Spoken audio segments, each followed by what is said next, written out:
iPad Ghost 2 é um vídeo de animação 3D que é carregado de mensagens silenciosas e de simbologia esotérica. Embora o curta não possua nenhuma fala, cada símbolo conta um pedaço de uma história que cobre os campos de história, política, conspirações ocultas e espiritualidade. Produzido pela equipe canadense Elephant, iPad Ghost é um curta cinematográfico animado que rapidamente virou um viral pela internet anos atrás. Elogiada por seus efeitos visuais e por sua interessante imagem, o vídeo deixa vários quebra-cabeças sobre o significado de seu simbolismo. Política, conspirações e falsas operações de bandeiras estão misturadas com espiritualidade esotérica e simbolismo oculto em grande e hipnotizante desdobramento mental. A história não é linear e há vários elementos secretos e enigmáticos no curta. No geral, o curta parece ser sobre o clima político e social da última década, com presidentes como marionetes, falsos terrorismos e tudo mais. E então, através de uma figura de Cristo, nós deixamos todas as tristezas para trás para entrar em uma nova e ensolarada era. Resumindo, a história é sobre o triunfo de um iluminismo espiritual contra as forças das trevas. Vamos ver o curta e vamos ver alguns de seus vários detalhes.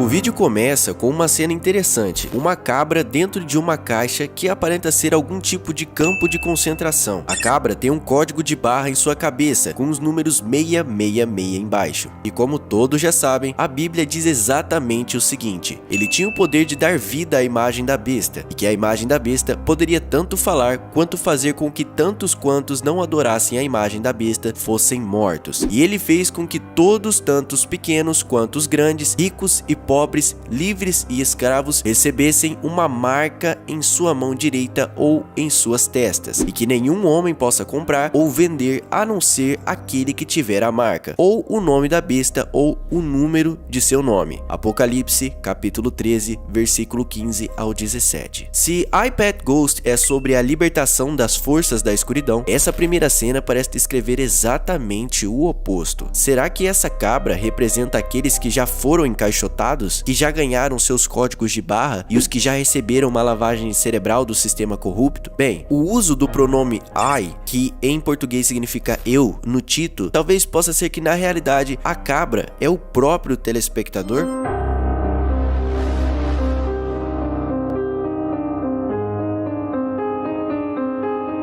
Na primeira parte do vídeo, podemos ver a mão de um demônio controlando George Bush dentro de uma sala de aula. Ele parece estar sofrendo ou até mesmo sem alma, já que ele não está mais no controle de sua vida. Quando os aviões atingiram o World Trade Center em dezembro de 2001, Bush estava dentro de uma sala de aula lendo o livro My Pet Ghost para as crianças. O chão com o padrão maçônico da sala de aula talvez signifique que toda essa charada tenha tido um componente ritualístico. Bush sapateia enquanto uma luz em forma de pentagrama o segue, enquanto fica sentado e faz muitas caretas e diz coisas aleatórias para manter a massa sem noção sobre a verdade. Nessa cena, podemos ver alguns easter eggs, como a coruja, que para a organização secreta é considerada o símbolo da sabedoria. O tubarão, que talvez possa simbolizar os grandes investidores, já que essa é a expressão mais utilizada dentro do mercado financeiro para grandes investidores e grandes bancos, os tubarões. E percebam que atrás da cabeça de Bush tem uma casa pegando fogo, talvez poderia fazer uma referência à crise imobiliária. E um pouco mais acima dele, podemos ver um gráfico interessante, retratando a evolução da humanidade, do peixe ao macaco, ao homem segurando uma arma. E qual é o último estágio da evolução? O homem iluminado, representado por um clarão ao redor de sua cabeça. Talvez não esteja fazendo uma referência à evolução biológica, e sim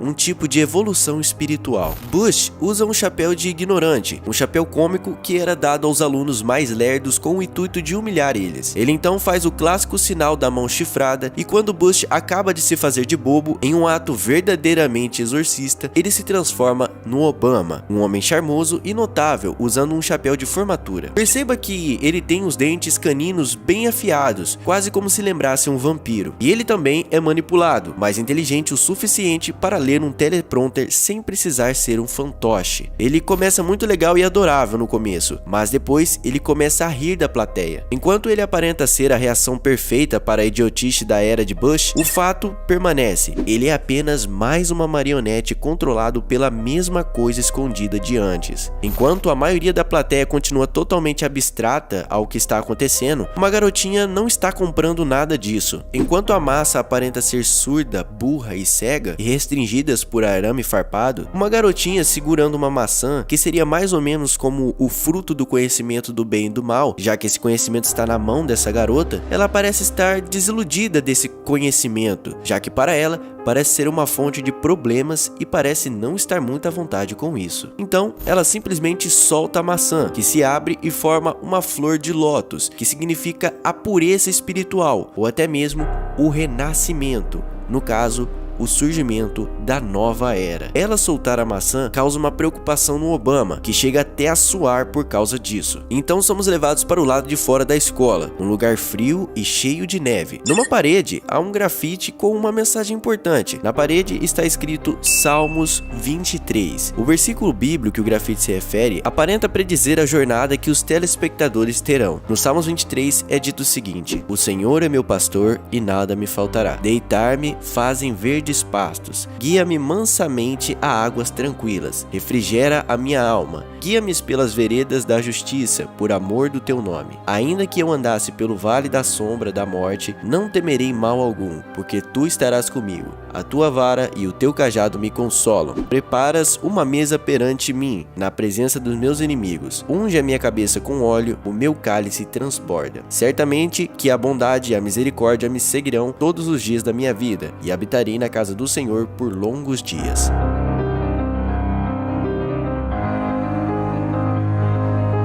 O mundo é escuro, frio e está literalmente em decadência. É triste, corrupto e tudo está tremendo e se desintegrando. Em um determinado momento, duas torres que faz lembrar o World Trade Center caem. Aí vemos que isso foi um trabalho interno. Logo após, podemos ver um pedaço da bandeira dos Estados Unidos voando. Isso significaria a divisão dos Estados Unidos? Bin Laden veste um distintivo da CIA, sugerindo um fato que ele era uma ferramenta usada pelo governo americano para avançar com sua agenda, já que ele já foi um aliado dos Estados Unidos. E logo mais acima, temos uma lua vermelha ou lua sangrenta, ou como você quiser chamar. Essa lua teria algumas interpretações, como é descrito em uma passagem da Bíblia que diz o seguinte: o sol se converterá em trevas e a lua em sangue, antes que chegue o grandioso e temível dia do Senhor. Joel, capítulo 2, versículo 31. Enquanto o petróleo vaza de todos os lugares, a estrela de Davi aparece por baixo da Estátua da Liberdade, e logo após ela se quebra. Isso significaria o fim da liberdade? Um fato muito curioso é que esses mesmos três símbolos aparecem na performance de Quavo e Madonna na Eurovision 2019, no qual nós já comentamos aqui no canal. Primeiramente, esse evento aconteceu lá em Israel, que é considerada a Terra Santa. E esse mesmo simbolismo da Estátua da Liberdade sendo quebrada também apareceu ao fundo da apresentação. O que será que eles querem dizer com isso? Alguma coisa envolvendo a liberdade de Israel? Enquanto o mundo está desmoronando, várias instituições antigas desaparecem ou são destruídas. Esse templo maometano é destruído por mísseis. E aqui, uma representação do socialismo afundando na lama.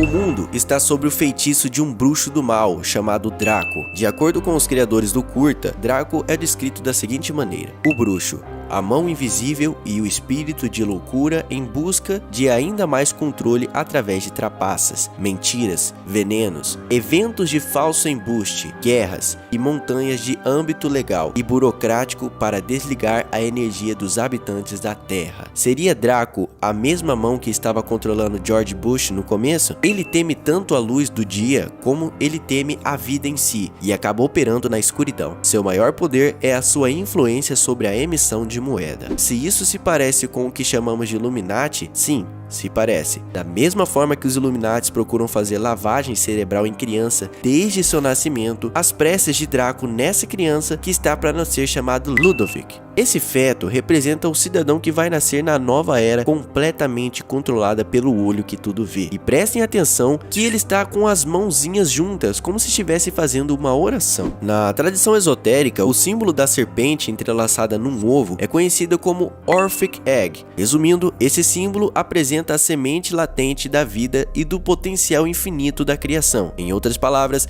enquanto essa criança aparenta ter nenhuma esperança, ela ainda pode alcançar todo o seu potencial. Quando a criança sai do ovo, Draco literalmente se torna o controlador de sua mente em uma forma macabra e parasitária. Draco tem em seu queixo uma pirâmide e ele enxerga apenas com um olho. Isso não representa apenas o fato que ele controla a moeda corrente, mas também representa os próprios Illuminatis. Abaixo dos olhos de Draco há uma citação, Orbe ab Chao, o que significa ordem por caos, ou então ordem vinda através do caos, o slogan favorito da elite oculta. Além disso, como eu já falei, o personagem enxerga só através de um olho, né? Ele tá só com o olho aberto. Tem como esse personagem ser ainda mais Illuminati?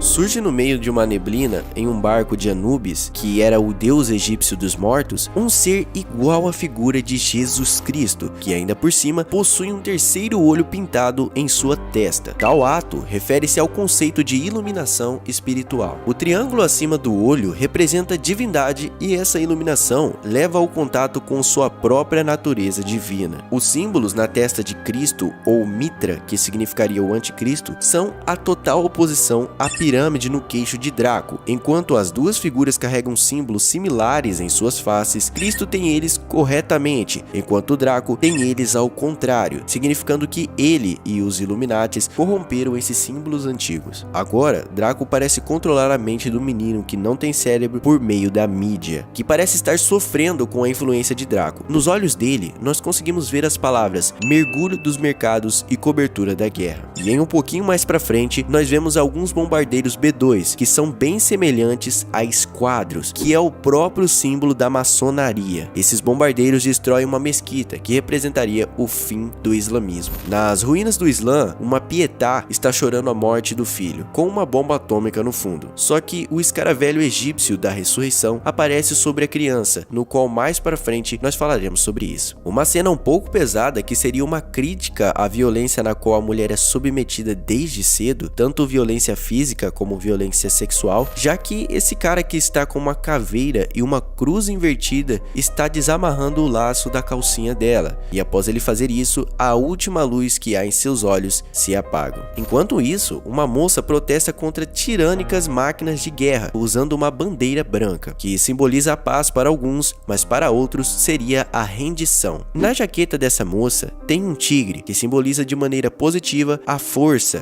coragem, a liberdade. Em seu rosto há duas tatuagens, uma é o símbolo de anti-armas nucleares e o outro é um coração vermelho. A morte toca em seu ombro, praticamente como se estivesse dizendo para ela que não adianta, que não vale a pena ela lutar mais. O mesmo garotinho de antes, só que dessa vez toda a ideologia da mídia de massa está entrando em sua alma através dele. Logo, está entrando em sua alma através de Draco. Logo após, essa figura de Cristo cospe fogo na tela, o que seria uma espécie de libertação. Novamente, temos o Cristo vagando por aí com um barco de Anubis, e pelo que parece, ele está meio que hibernando e ganhando ainda mais poder. A figura que fica representando vários deuses e vários peixes pulando para dentro do barco onde o Mitra está em transe. Alguns dizem que isso simbolizaria o fim da era de peixes e o início da era de Aquário. Uma mão divina surge no céu e ilumina uma igreja cristã com um coração mal iluminado. A velha prostituta que vendeu o verdadeiro poder do coração e corrompeu os ensinamentos que unem a humanidade, criando mais conflito entre nós. Agora exposta pela luz, ela se envergonha. No site da Heliofante diz o seguinte: o ponto de sofrimento de Madame Q é o sexo. Seria repressão ou indulgência? Não sabemos, mas certamente há vergonha ali. E perceba também que o lugar por onde Mitra está entrando se assemelha ao símbolo de Caduceu, que está associado à magia, iluminação espiritual, sabedoria, e cura. Logo após, nós podemos ver que Draco começa a fugir, mas ele parece estar decidido a buscar algo melhor. Agora, a redução populacional. Mitra vem em um único golpe e ele reduz 80% da população mundial. E quando a figura de Cristo assopra o fogo da verdade no mundo, alguns personagens oprimidos e angustiados voltam à vida, o que faz com que Draco fuja da luz, que consequentemente liberta o garoto de sua influência, mas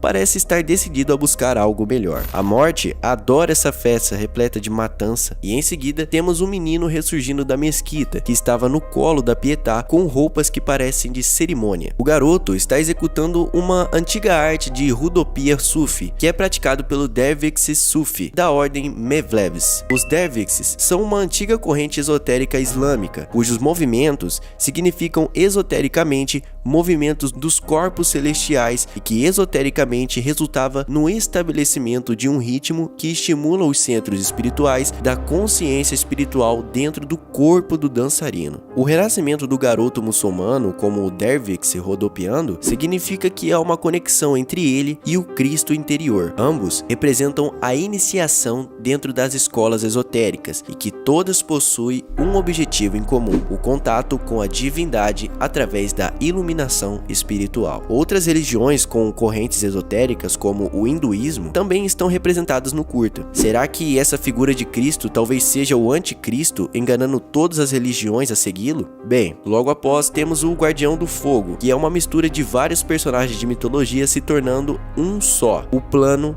da nova era, assim como será nas religiões, que nós também teremos um único governo global. Quando a figura de Cristo sai da catedral, a construção, que era protegida por uma gárgula de olhar maligno, desmorona. Nessa nova era de iluminação espiritual, construções elaboradas feitas pelo homem se tornam desnecessárias e obsoletas, portanto, elas se destroem e somem. Enquanto a noite se transforma em dia, a figura de Cristo abre seus olhos ardentes e navega na direção da luz do sol, enquanto a flor de lótus, que seria basicamente a purificação espiritual e também o simbolismo de uma nova era, aparecem no rio em que o barco está navegando, confirmando ao telespectador que o caminho da liberdade é de fato o caminho da espiritualidade. E à mesma medida que ele é liberto de sua coroa de espinhos, a igreja começa a desmoronar, mais uma realização dos Illuminatis, pois agora eles não precisam mais de templos para nos enganar. Então, assim como o Islã deixou de existir, agora o cristianismo também tem o seu fim. Sendo assim, a espiritualidade pode ser realmente liberta. I, Pat Goes To foi elogiado pela maestria de sua técnica e sua história original. Embora não haja nenhum narrador ou diálogo, é contada uma história elaborada utilizando a linguagem mais antiga e universal da história, o simbolismo. Através dos símbolos, o curta consegue entregar uma crítica mordaz da atual civilização ocidental. O curta descreve seus vários males e até mesmo prevê sua inevitável queda. Ainda mais importante, uma decodificação mais completa do simbolismo do curta revela uma mensagem poderosa de iluminação espiritual baseada em mistérios antigos. Enquanto esse aspecto esotérico do curta talvez não seja entendido por muitas pessoas, ele está no núcleo do curta e é apresentado como uma solução definitiva para os males e para a corrupção do mundo atualmente. Portanto, a conclusão do curta é algo pessoal: ou você se torna um bode de estimação com o código de /666 na testa, ou você se torna uma figura de Cristo com o terceiro olho na testa. Essa noção de iluminação pessoal é a noção gnóstica e é a mais comum entre as escolas esotéricas em todas as civilizações. Concordando ou não com que a conclusão espiritual do curta é uma questão de crenças pessoais, é inegável que aqueles que estão por trás de I, Pat Goes To possuem conhecimento sobre coisas ocultas, coisas esotéricas e até mesmo coisas conspiratórias. Cada cena possui uma história profunda por trás dela, seja ela histórica, política ou espiritual, que levaria páginas e mais páginas com várias palavras para explicar completamente sobre elas. Aí que está o poder dos símbolos. Eles podem ser simplesmente admirados pela sua beleza estética, ou eles podem, quando totalmente compreendidos, revelar uma história profunda sobre a humanidade, Deus e tudo o que se encontra no meio. Esse curta poderia estar revelando algo que vai acontecer no futuro? Sinceramente, eu acho que sim. Mas a mensagem que eu quero transmitir para você através desse vídeo é que você deve se libertar do sistema, pois eles não estão de brincadeira.